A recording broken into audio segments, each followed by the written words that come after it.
नमस्कार, आर्य न्यूज देख रहे हैं आप। मैं हूं आपके साथ पल्लवी सिंह। बुलेटिन की शुरुआत करेंगे एक बड़ी खबर के साथ। बता दें आपको कि आम आदमी पार्टी और बीजेपी के जो प्रवक्ता हैं सरेआम एक दूसरे से भिड़ गए हैं। बताते चले आपको कि आम आदमी पार्टी के प्रवक्ता सौरभ भारद्वाज और भारतीय जनता पार्टी के प्रवक्ता गौरव भाटिया के बीच एक चैलेंज लगा दिया गया है और ये शर्त एक टीवी शो के दौरान लगाई गई। दरअसल दोनों ने टीवी पर ही जगह और समय भी तय कर लिया है जहां पर दोनों पहुंचे और इस दौरान निर्धारित स्थान पर खूब हंगामा हुआ। दरअसल एक टीवी शो पर आप प्रवक्ता सौरभ भारद्वाज और बीजेपी प्रवक्ता गौरव भाटिया डिबेट कर रहे थे और इसी बीच बीजेपी की ओर से आम आदमी पार्टी का घोषणा पत्र दिखाते हुए 500 नए स्कूल दिखाने की बात कही गई। इस पर आप प्रवक्ता ने चैलेंज मानकर इसे स्वीकार कर लिया है और जिसके बाद दोनों ने एक जगह निर्धारित की आने की जहां पर दोनों पहुंचे भी और इसी जगह पर पहुंचने के बाद दोनों पार्टियों की ओर से अपनी अपनी जीत का दावा किया गया। अब आपको बता दें कि गौरव भाटिया ने कहा है कि आपने मैनिफेस्टो में कहा था कि 500 स्कूल बनाएंगे और आपको ये भी बता दें कि कल 11 बजे आप जहां कहेंगे वहां पहुंच जाऊंगा, इस तरह की बात कही गई। साथ ही स्कूलों का निरीक्षण करेंगे और फिर दोनों मिलकर रिपोर्ट इसी शो पर देंगे। इस तरह का चैलेंज यहां पर दिया गया है एक डिबेट के दौरान। और आपको बता दें कि इसी क्रम में सौरभ भारद्वाज ने इस चैलेंज को मंजूर भी किया और चैलेंज मंजूर करते हुए उन्होंने कौटल्या स्कूल, चिराग एनक्लेव, ग्रेटर कैलाश 1 में आने को कहा और दोनों तय वक्त के अनुसार निर्धारित जगह पर पहुंचे भी, जहां पर दोनों के बीच खूब बहस हुई। समर्थकों ने खूब नारे भी लगाए और इसके बाद दोनों वहां से चले गए। दोनों की ओर से ये वीडियो भी सामने आया है और आपको बता दें कि इसको लेकर अब दोनों जीत के दावे कर रहे हैं।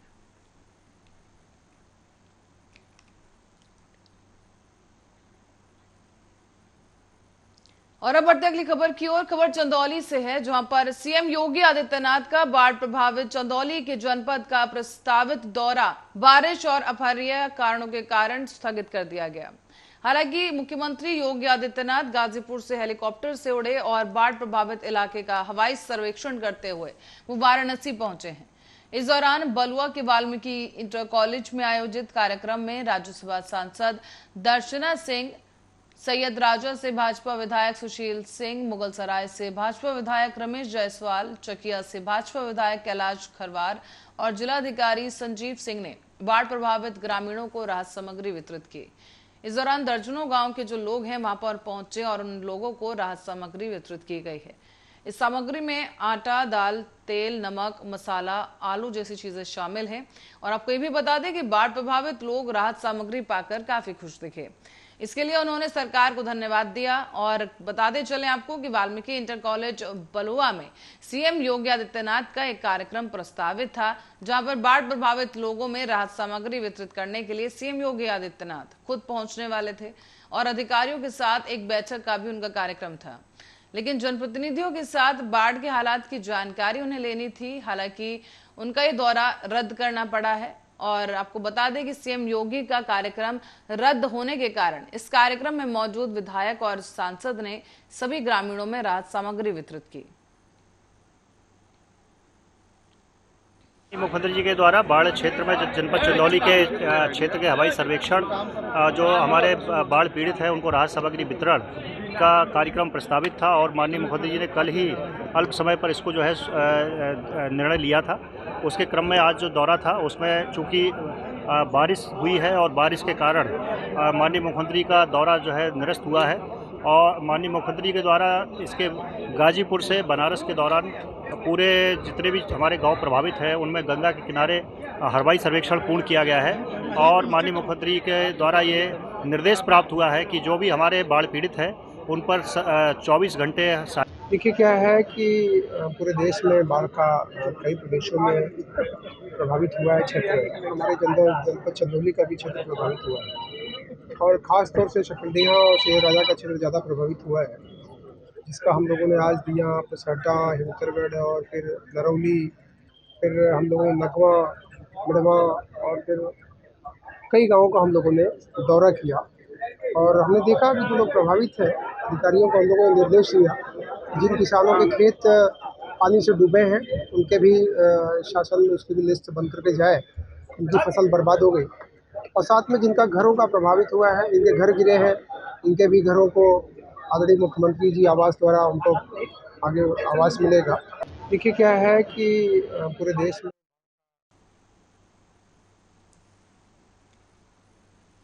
और लखनऊ में किंग जॉर्ज चिकित्सा विश्वविद्यालय और ट्रॉमा सेंटर के आसपास ट्रैफिक व्यवस्था में सुधार को लेकर अधिकारियों के द्वारा निरीक्षण किया गया है। इस दौरान यहां पर डीसीपी पश्चिम डॉक्टर एस चन्नप्पा द्वारा ये निरीक्षण किया गया है और ट्रॉमा सेंटर में आने वाले इमरजेंसी मरीजों को न करना पड़े किसी असुविधा का सामना, इसी को लेकर ये दौरा किया गया है। और आपको बताते चले कि गहनता के साथ विचार विमर्श भी किया गया और निरीक्षण के दौरान डीसीपी पश्चिम डॉक्टर एस चन्नप्पा, एडीसीपी पश्चिम चिरंजीवी नाथ सिन्हा और एसीपी चौक पी सिंह यहां पर पहुंचे हैं। उनके साथ साथ एडीसीपी ट्रैफिक अजय कुमार और ACP traffic Saifuddin Beg के साथ साथ तमाम पुलिस बल भी मौजूद रहा। अब देख सकते हैं कि यहां पर तमाम जो पुलिस अधिकारी हैं यहां पर सड़क पर पहुंचे हैं और यहां पर हवाई जो है सर्वेक्षण किया जा रहा है, साथ ही निरीक्षण भी किया गया और इस दौरान ट्रैफिक व्यवस्था को लेकर खास तौर पर विचार विमर्श किया गया है। और आपको बता दें कि विश्वविद्यालय और ट्रॉमा सेंटर पास ही में है, जिसके लिहाज से ये निरीक्षण किया गया है ताकि लोगों को जो भी ट्रॉमा सेंटर पहुंच रहे हैं उन्हें किसी तरह की समस्या ना हो, पार्किंग को लेकर कोई विवाद ना खड़ा हो जाए या ट्रैफिक जैम की वजह से किसी मरीज को कोई असुविधा ना हो। इसी कारण से ये निरीक्षण किया गया है, जहां पर तमाम आला अधिकारी पहुंचे और ट्रैफिक के भी आला अधिकारी वहां मौजूद रहे, जिनसे विचार विमर्श किया गया है।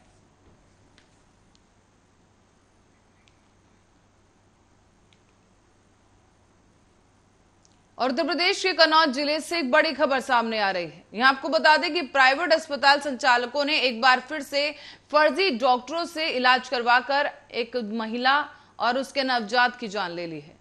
मामला है सौरिक थाना क्षेत्र के स्मार्ट अस्पताल का। यहां पर देर रात को एक गर्भवती महिला को डिलीवरी के लिए भर्ती करवाया गया और पीड़ित परिवार का यह आरोप है कि डिलीवरी के दौरान कोई डॉक्टर वहां मौजूद ही नहीं था। गलत तरीके से महिला की डिलीवरी करवाई गई, जिससे जच्चा और बच्चा दोनों की मौत हो गई। मृतक महिला के पति ने यह भी बताया था कि वो अपनी पत्नी का प्रसव कराने के लिए हसेरन सामुदायिक अस्पताल ले गया था, लेकिन आशा उसको प्राइवेट स्मार्ट अस्पताल ले आई। वहां पूरे मामले में आशा का यह कहना है कि पीड़ित परिवार का आरोप गलत है। फिलहाल हंगामे की सूचना मिलते ही बड़ी संख्या में पुलिस बल मौके पर पहुंच चुका है। स्वास्थ्य विभाग के अधिकारी भी मौके पर मौजूद हैं और स्वास्थ्य विभाग के अधिकारियों का यह कहना है कि इस पूरे मामले को लेकर जांच की जा रही है और जो भी तथ्य सामने आएंगे उसके आधार पर आगे की कार्रवाई की जाएगी।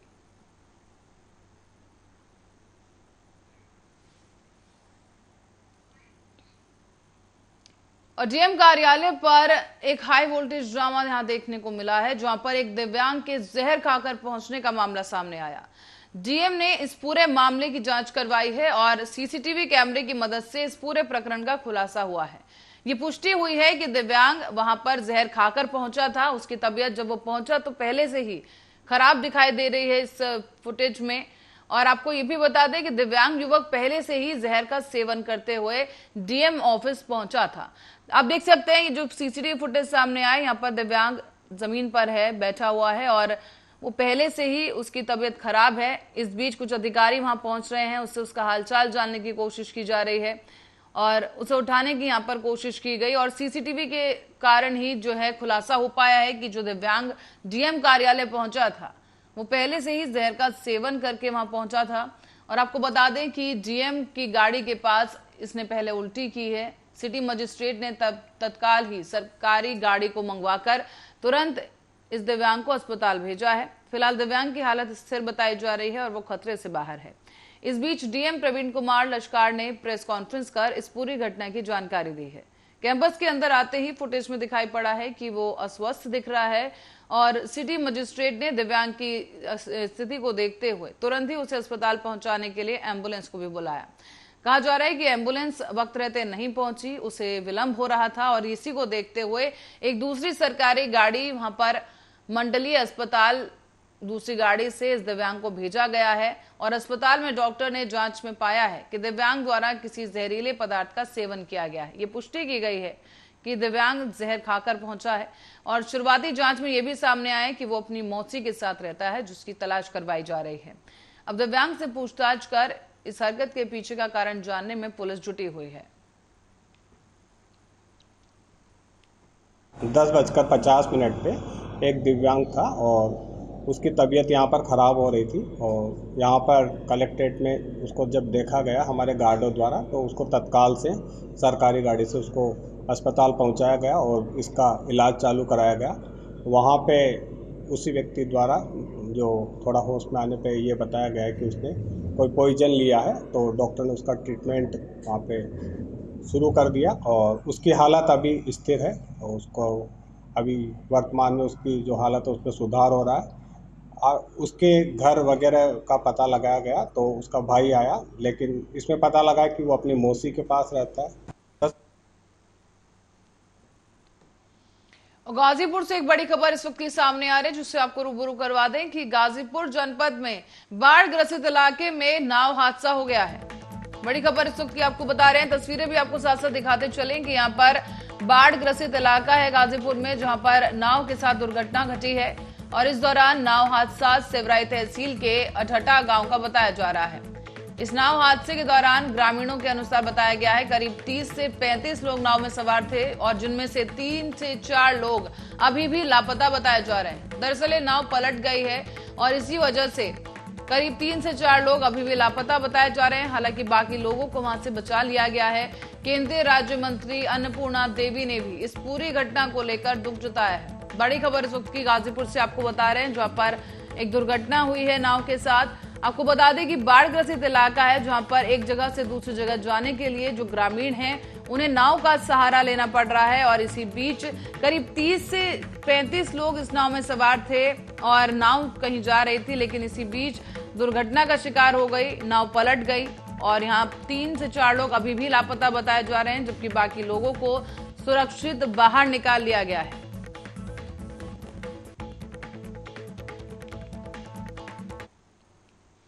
और फतेहपुर की ओर रुख करेंगे, जहां फतेहपुर जनपद के बिंदगी कस्बे में पास ही के मां ज्वाला देवी मंदिर तिराहा से मखरा चौराहा तक तरफ जाने वाली बाईपास सड़क में मुखबिर की सटीक सूचना पर पुलिस और एसओजी टीम ने मिलकर जांच की, छापेमारी की गई और इस दौरान 152 ग्राम स्मैक जिसकी कीमत 15,20,000 रुपए बताई जा रही है उसे बरामद किया गया है। इस स्मैक के साथ साथ पुलिस ने 2 आरोपियों को भी गिरफ्तार किया, जिनका नाम मोहम्मद शाहनूर खान बताया गया जो कि ठठराही कस्बा बिंदगी का रहने वाला है और दूसरे आरोपी का नाम महावीर बताया गया जो कि महमूदपुर थाना कल्याणपुर का रहने वाला है। इस मौके पर कोतवाली के इंस्पेक्टर रविंद्र कुमार श्रीवास्तव और वरिष्ठ उप निरीक्षक राजेश कुमार सिंह, उप निरीक्षक राजेंद्र कुमार त्रिपाठी और एसओजी टीम प्रभारी विनोद कुमार मिश्रा समेत उप निरीक्षक अनिरुद्ध कुमार पहुंचे वहां पर। और साथ ही साथ आपको ये भी बता दें कि तमाम अधिकारी यहां मौजूद रहे, छापेमारी की गई और 15 लाख से भी ज्यादा कीमत की स्मैक को बरामद कर लिया गया है। साथ ही 2 आरोपियों को भी रंगे हाथों पकड़ा गया। अब इनका नेटवर्क खंगालने के लिए पूछताछ जारी है।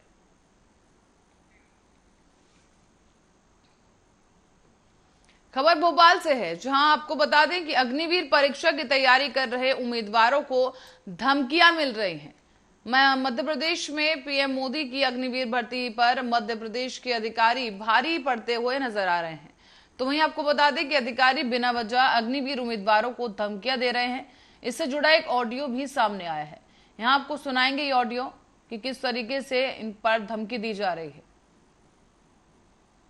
अग्निवीर की तैयारी करते हैं आर्मी की, लेकिन बट ये प्रॉब्लम आ रही है कि हमें लालपुर ग्राउंड पे दौड़ने नहीं दिया जा रहा है और जो पुलिस में जिनकी फैमिली है उन्हें बस परमिशन दी जा रही है, उन्हीं को दौड़ने दिया जा रहा है और हम लोग रोज के रोज आ रहे हैं तो बोल रहे परमिशन लेके जाओ। सर 1.5-2 साल हो गया, परमिशन 2-3 दिन दौड़ने देते हैं फिर मना कर देते हैं। सर इतनी प्रॉब्लम आ रही है दौड़ने में, पैर में छाले आ जाते हैं रोड पे दौड़ने पे। सर ग्राउंड दिया ही नहीं जा रहा है। हमारी भर्ती भी उधर ही सर 1.5 महीना बचा है। सर आप बताइए क्या करेंगे हम? हमने आज तक आंदोलन नहीं किया, इतना 4 साल के लिए आंदोलन वो हुआ तो इतने जगह हुआ। भोपाल में आपने सुना होगा एक भी जगह आंदोलन नहीं हुआ। सर इतनी प्रॉब्लम आ रही है, सही आप बताइए क्या करें? तो यहाँ आपने सुना कि किस तरह से ये छात्र हैं जो कोशिश कर रहे हैं, अग्निवीर बनना चाहते हैं, लेकिन इनका कहना है कि इन्हें ग्राउंड ही नहीं दिया जा रहा, ये प्रैक्टिस नहीं कर पा रहे हैं और उनके पास समय काफी कम है। अब ऐसे में सरकार की जिम्मेदारी बन जाती है कि अग्निवीर योजना को ठीक तरीके से लागू करवाया जाए और जिस तरीके से जो शिकायतें सामने आ रही हैं उनका निस्तारण किया जाए। अब बढ़ते हैं अगली खबर की ओर। गणेश चतुर्थी के साथ आज गणेश उत्सव की भी शुरुआत हो चुकी है। श्रद्धालु घर घर में गणपति बप्पा की प्रतिमाएं विराजित कर रहे हैं। और इसी मौके पर मध्य प्रदेश के सीएम शिवराज सिंह चौहान और गृह मंत्री नरोत्तम मिश्रा ने भी गणपति की प्रतिमा ली और अपने निवास स्थल पर लेकर वो गणपति की प्रतिमा को पहुंचे हैं। साथ ही साथ उन्होंने सभी प्रदेशवासियों को गणेश चतुर्थी की शुभकामनाएं और बधाई दी हैं। तस्वीरों में आप देख सकते हैं कि गृह मंत्री नरोत्तम मिश्रा अपने सर पर भगवान गणेश की मूर्ति लेकर अपने गृह निवास की ओर जा रहे हैं। और आपको बता दें कि जयकारों के साथ प्रतिमा को ले जाया गया है और पहले वो बाजार में पहुंचते हैं और एक प्रिय मूर्ति को चुनते हैं और उसके बाद सर पर रखकर गणेश भगवान की इस प्रतिमा को वो अपने आवास पर लेकर जाते हैं। और आपको बता दें कि गणेश चतुर्थी का जो पर्व है वो शुरू हो चुका है। जगह जगह गणेश चतुर्थी की धूम देखने को मिल रही है। लोग अपने घरों में गणेश जी को विराजमान कर रहे हैं। पर्व शुरू हो रहा है और इसलिए भगवान श्री गणेश जी महाराज के चरणों में नमन करके प्रदेश की खुशहाली के लिए, सुख समृद्धि और शांति के लिए प्रार्थना करें। और खबर अब जांजगीर चांपा से है, जहां कोतवाली थाने में पदस्थ थाना प्रभारी उमेश साहू और एएसआई कमलेश मिश्रा पर पुलिस लाइन जांजगीर में पदस्थ आरक्षक मनोज सारथी ने जातिगत गाली देने और थाना के अंदर ले जाकर मारपीट करने का गंभीर आरोप लगा दिया है। यहां पुलिस लाइन में पदस्थ आरक्षक मनोज सारथी का कहना है कि 28 तारीख को जांजगीर के पुलिस लाइन में पुरानी गाड़ियों का नीलामी हुई थी और इसी की 10,000 की अनुमानित राशि लेने के लिए वो सिविल ड्रेस में थाना परिसर गया था। इसी दौरान थाने में ज्यादा भीड़भाड़ देखकर थाना प्रभारी उमेश साहू ने गाली गलौज शुरू कर दी और आरक्षक द्वारा थाना प्रभारी को बताया गया है कि वो पुलिस कर्मी है और पुलिस लाइन में पदस्थ है, पर बावजूद इसके थाना प्रभारी ने गाली गलौज करते हुए मनोज के द्वारा विरोध करने पर उसे थाने के अंदर बुलाकर जातिगत गाली गलौज की और उसके साथ मारपीट की गई है।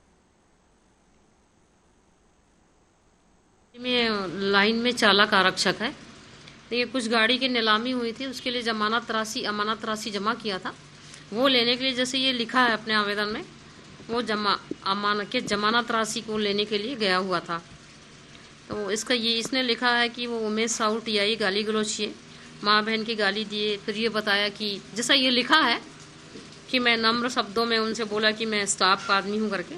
इसका ये कहना है कि मेरे को गाली गलौज किए और इसको बोले कि शराब पिया, इसका मेडिकल कराओ। ये बताया कि सर मैं शराब नहीं पिया हूँ। इसका ये कहना है कि मुझे ज़बरदस्ती और मेरी पत्नी को लेके जिला अस्पताल गए और वहाँ इसका डॉक्टरी परीक्षण कराया गया और ये बोला कि टीआई भी शराब पिया हुआ है। जैसा ये बता रहा है कि उसका मेडिकल कराओ, तो उसका नहीं कराया गया। उसके बाद ये बताया कि वो थाने में पदस्थ हैं कमलेश मिश्रा, उसके द्वारा इसको अंदर खींच के गला दबाकर मारपीट किया गया। इसका ये कहना है कि गले में सूजन है, इसका मेडिकल कराए हैं, डॉक्टर ने लिखा है स्वेलिंग है करके, और गले में खरोच का निशान बताए, गले में डॉक्टर साहब लिखे हैं कि स्वेलिंग है।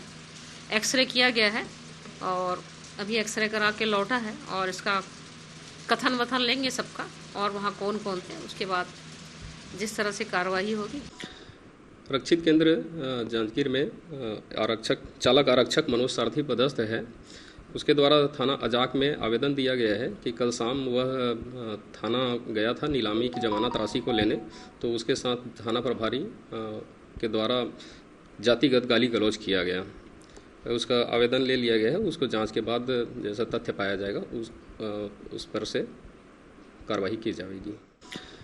आरक्षित केंद्र जांजगीर में आरक्षक अभी पुलिस लाइन में नीलामी की प्रक्रिया हुई थी, उसमें जांजगीर थाना में 10,000 रुपये जमा कराया गया था। उसको मैं 28 तारीख को लेने गया था। रात को 8:30 बजे मेरे को फ़ोन करके बुलाया कि अपना पैसा ले जाओ करके, जिसको मैं लेने गया था और पैसा लेके मैं वापस आ रहा था। तभी बगल में पान ठेला के दुकान के पास मैं रुका था अपने दोस्तों के पास में। तभी टीआई साहब आके मेरे को वो यहाँ से कह के गाली दिया। मैं बोला सर स्टाफ का हूँ। बोला तो तू स्टाफ का है, फिर भी भग गंदी नाली के कीड़े नीच जात के हो, इसीलिए यहाँ खड़े हो कह के गाली दिया सर। और अब बढ़ते अगली खबर की ओर। हरीश रावत ने ट्विटर पर एक वीडियो शेयर कर दिया है और इस वीडियो को शेयर करते हुए धामी सरकार को एक बार फिर से घेरा गया। अब आपको बता दें कि पेपर लीक और बेरोजगारों की बढ़ती संख्या के बीच हरीश रावत ने 2 छात्रों का ये वीडियो है जो कि शेयर किया है। आप भी देखिए इस वीडियो में ये छात्र किस तरीके से पेपर बेच रहे हैं। भाई नौकरी ले लो, 15 लाख 20 लाख 25 लाख 35 लाख नौकरी ले लो भाई, नौकरी ले लो, नौकरी ले लो, नौकरी ले लो भाई, नौकरी ले लो, 1 लाख 15 लाख 20 लाख ले लो भाई, नौकरी ले लो, रेवड़ियां बढ़ रही है, फ्री में रेवड़ियां बढ़ रही है, नौकरियां ले लो भाई, नौकरी ले लो, 15 लाख 20 लाख में नौकरी ले लो। इस वीडियो में ये कुछ छात्र हैं जो कि क्योंकि जिस तरीके से नौकरियों को लेकर और यूकेएसएससी पेपर लीक को लेकर जो विवाद अब शुरू हुआ है उत्तराखंड में, उसी के आधार पर कहीं ना कहीं ये वीडियो सरकार पर करारा प्रहार है। जहां पर छात्र बैठकर नौकरियां बेच रहे हैं, उनका किसी तरह सीधा ये प्रहार है कि पैसे दो और नौकरी लो। इस तरह की राजनीति और इस तरह की जो है कार्यवाही इस वक्त प्रदेश में चल रही है और पैसे के बल पर लोग नौकरियां हासिल कर रहे हैं। अब इसको लेकर धामी सरकार की तरफ से क्या कुछ प्रतिक्रिया होगी वो देखने की बात है, लेकिन हरीश रावत की तरफ से ये ट्विटर बम धामी सरकार पर फोड़ दिया गया है। उनके ट्विटर हैंडल से इस वीडियो को शेयर किया गया है। अब बढ़ते हैं अगली खबर की ओर। खबर दमोह से है, जहां दमोह जिले से चौंकाने वाली ये तस्वीरें सामने आई हैं। यहां पर एक गर्भवती महिला को उसके पति ने 2 किलोमीटर तक सब्जी वाले ठेले पर लिटाकर खींचा और उसके बाद उसे अस्पताल पहुंचाया गया है। हालांकि इसके बाद उसे एक एक कर 2 जगह रेफर किया गया और अब महिला की हालत काफी नाजुक बनी हुई है। दरअसल दमोह जिले में स्वास्थ्य सुविधाओं की असलियत यहां नजर आ रही है इन तस्वीरों में, जहां पर आपको बता दें कि ये पहली तस्वीर नहीं है। लगातार इस तरह की कई तस्वीरें सामने आ पाई हैं कि मरीजों को वक्त रहते एम्बुलेंस नहीं मिली और जो तीमारदार हैं वो खुद ही किसी वाहन के जरिए या फिर इस तरीके से ठेले पर अपने मरीजों को ले जा रहे हैं। अब आपको बता दें कि हालात दुरुस्त हो ही नहीं पा रहे। सरकार भले ही दावे कर रही है, लेकिन ये तस्वीरें जो हैं सरकार के लाख दावों पर एक कड़ा प्रहार है। एक बार फिर से सूबे के दमोह जिले से झंझोर कर रख देने वाली तस्वीर सामने आई है। एक गर्भवती महिला जिसे उसका पति 2 किलोमीटर तक सब्जी वाले ठेले पर हाथ से घसीटता हुआ लेकर वहां पहुंचा है और अस्पताल जैसे ही वो पहुंचा लेकिन उसे दूसरी जगह रेफर कर दिया गया, लेकिन तब भी इस तीमारदार को कोई एम्बुलेंस की सुविधा नहीं मिली और अब महिला की हालत काफी नाजुक बन गई है।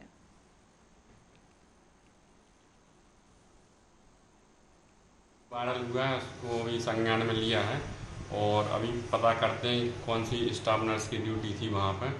निश्चित ही कार्रवाई की जाएगी और ठेला पर आया है तो ये भी पता किया जाएगा कि 108 एम्बुलेंस क्यों नहीं पहुँची या जननी क्यों नहीं पहुँची है।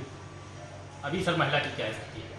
अभी महिला को सिविल अस्पताल हटा लाया गया था और उसका परीक्षण करने के उपरांत क्योंकि स्थिति ठीक नहीं थी उसकी, इसलिए जिला चिकित्सालय दमोह भेजा गया है। सर लगातार इस प्रकार के मामले सामने आ रहे हैं। अभी 2 दिन पूर्व भी गैसाबाद से एक मामला सामने आया था जहां अस्पताल में पानी भरा हुआ था, जल निकासी की कोई व्यवस्था नहीं थी। सिस्टम पर सवाल है सर, क्या प्रयास किए जा रहे हैं आपके द्वारा? जल निकासी के संबंध में संबंधित ग्राम के सचिव से बात की गई है जो कि उसका प्रबंध। और इसी खबर के साथ ही बुलेटिन में फिलहाल के लिए इतना ही। आप बने रहे हमारे साथ, देखते रहे आर्या न्यूज।